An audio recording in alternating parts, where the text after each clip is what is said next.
Gesicki, the tight end, just drift and hang in that little soft spot into that zone, and just that little flick by Tua, touchdown Miami.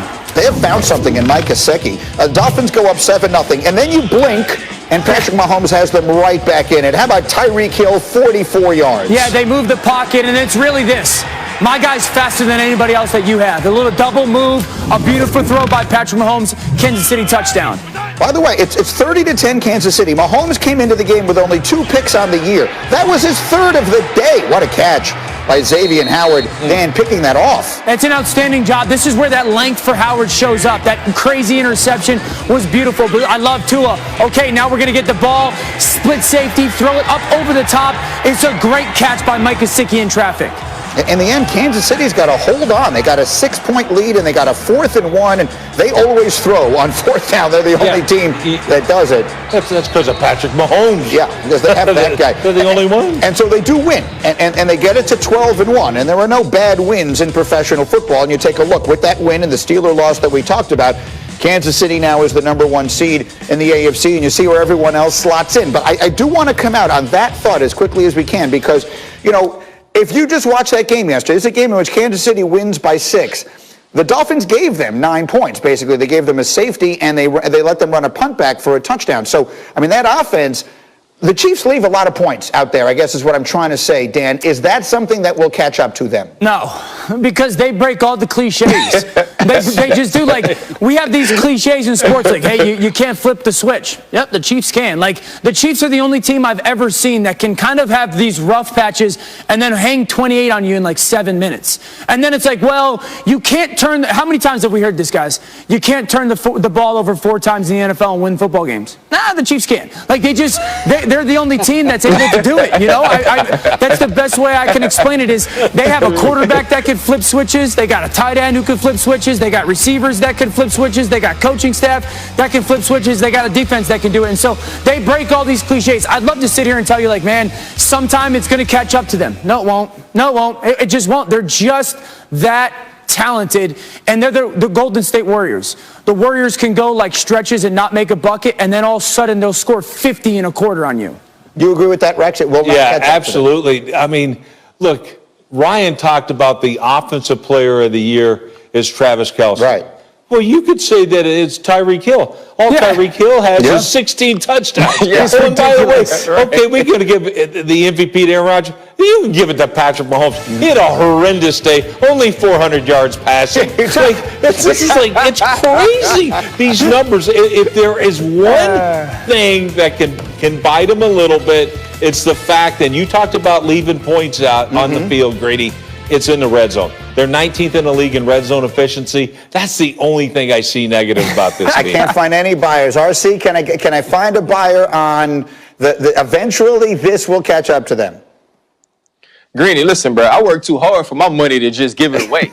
So I'm definitely not buying that it's going to hurt the Kansas City Chiefs. When you look at, I mean, you watch this team yesterday, and you're playing against a really good Miami Dolphins defense. Yeah. Xavier Howard is a guy we're talking about as the defensive player of the year with 9 interceptions. He makes a play. There's a tip pick by Byron Jones. You're getting sacked for 30 yards, and you're starting to think to yourself, you're down 10-0, this to Miami. Nah, it don't matter. Right. We're going to get this going. And we're talking about this team leaving points on the board or Miami Dolphins giving them 9 points. No, they created that. Yeah. Chris Jones had an amazing twist, and he pushed the pocket and got to Tua Tagovailoa. McCole Hardman was drafted because you didn't know what was going to go on with Tyreek Hill, and now you add another speed receiver to your team who can also return.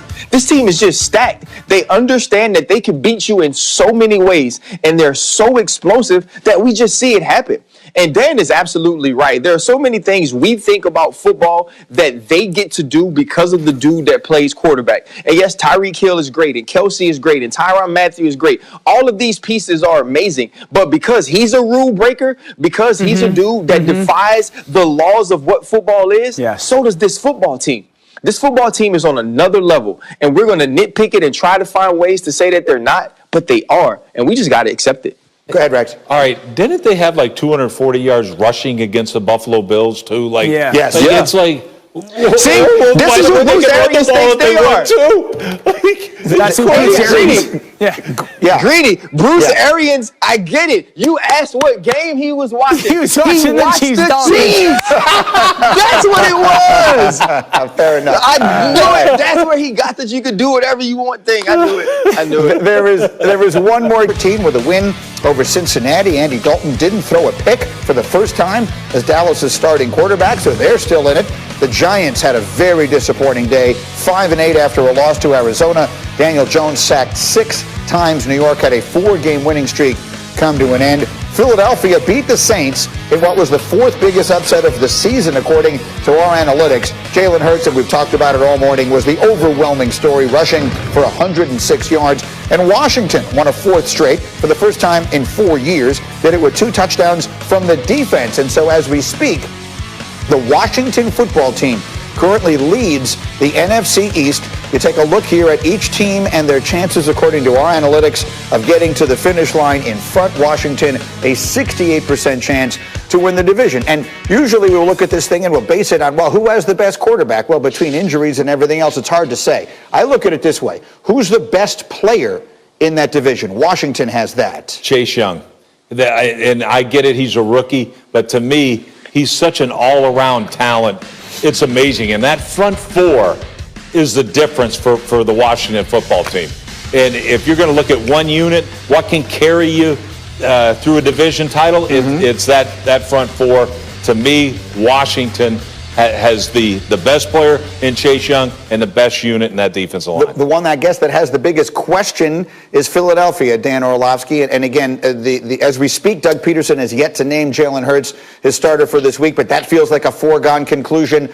And what this means for Carson Wentz, I know, has been a big topic of conversation here. Yeah, I think that Jalen Hurts is going to be their starter moving forward for the rest of this week.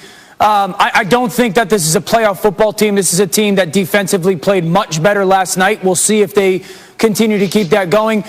I think that when it comes to Carson Wentz and the potential fixing of Carson Wentz, it doesn't start physically. Like, that is not where you're going to start physically. You have to go back to 2017 and what that was like to be the MVP runaway and to have it yanked out from underneath you with injury and then watch someone take your team to the Super Bowl. Then you have to go back to 2018 and sit down and talk with him about it, coming back from injury, working hard, and then watch someone else take your football team to the playoffs. What did that do to him mentally? Then you got to go to 2019 and last year him going on that run, and it's finally I did it, right? Like, I've moved past Nick Foles. And then the second round draft pick happens. And they've got to sit down and figure out where he is when it comes to that stuff. It is not physical where you start. You have to figure out where he is mentally when it comes to fixing him. If I have to pick a team in the NFC that I'll go with who's going to win it, I go back to when Ron Rivera months ago now said, I'm taking my shot. It seems like his shot has a chance right now. And if Alex Smith is healthy, because I don't think Daniel Jones is, I'll take the Washington football team to win that division. What do you think, RC? No, I agree with Dan. And I was thinking about Dan this morning when he was talking about quarterbacks on the call. And I remember because it's at 5:15 a.m., it's very difficult to make me laugh. Y'all know how I feel about that morning call. And Dan made me laugh because Dan was like, well, shoot, I'm just thinking who's going to get hurt next. Yeah. And that's what it's starting to seem. So it seems that the healthy quarterback wins. But what we do know is healthy is that defensive line of the Washington football team. What we do know is nonstop, relentless pursuit, relentless pressure is Chase Young and what he brings to the game. And I think we're starting to see that part of Washington start to take over football games. We saw it in Dallas. You saw it in Pittsburgh. And obviously yesterday with him making the signature play of the game with the scoop and score. And so we're starting to see Ron Rivera put his imprint on this team rally around its coach and its inspirational quarterback and find ways to win games. And if it's a race till 7, I'm putting Chase Young in that race because I think he'll beat everyone in the NFC East. All right. So that is 3 votes at this moment.